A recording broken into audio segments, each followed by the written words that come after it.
It's nice living in a place where water comes right out of the tap, clean and fresh anytime you want it. Even better, it all goes away and takes away all that stuff we don't want to deal with. But how does it get to all our homes and offices 24 hours a day? And where does all that used water go? In York Region, our water comes from Lake Ontario, Lake Simcoe, and from wells that access underground water. Once treated, this water is transported vast distances to our taps, toilets, hydrants, and hoses. And after we've used our water and it goes down the drain or the toilet, the wastewater ends up at a treatment plant. There are 8 of them in York Region. But the biggest by far is the Duffin Creek plant.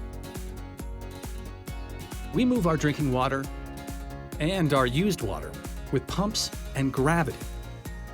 This water movement system is rarely seen. Here's a glimpse.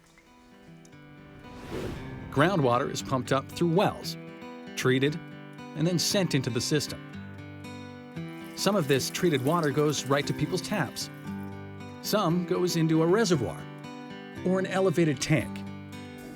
Over 80% of our water comes from Lake Ontario, and we have to pump that water a long way uphill. For example, water stored at the Maple Reservoir in Vaughan has traveled through more than 50 kilometers of water mains and has been elevated more than 250 meters.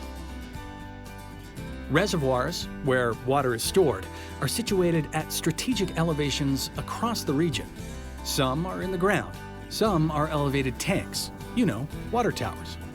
Pumps and reservoirs work together to distribute water where it's needed, to all the houses, restaurants, schools, and hospitals, through more than 5,000 kilometers of pipes and mains and conduit. But what about the used water? Most of the water we use goes right down the drain or gets flushed down the toilet. Same thing. Now all of that stuff goes on its own incredible journey.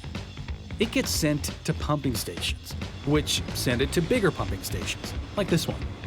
It comes in through a pipe 2 meters wide into these wet wells, 6 stories deep.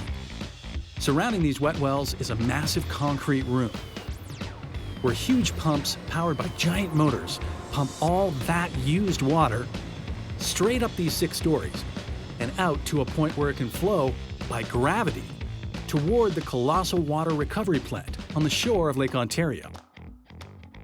The pumps are powerful. This water moves fast. The pumps run 24 hours a day, so it's no surprise that pumping is one of the costliest parts of the system. We handle emergencies and power outages, and we build with the future in mind. There is backup at every point. There are generators in every pumping station, so even during a blackout, the water keeps moving. The system never stops. The planning and construction of these networks takes years. But they are designed to last under constant use with good maintenance and care for more than 100 years.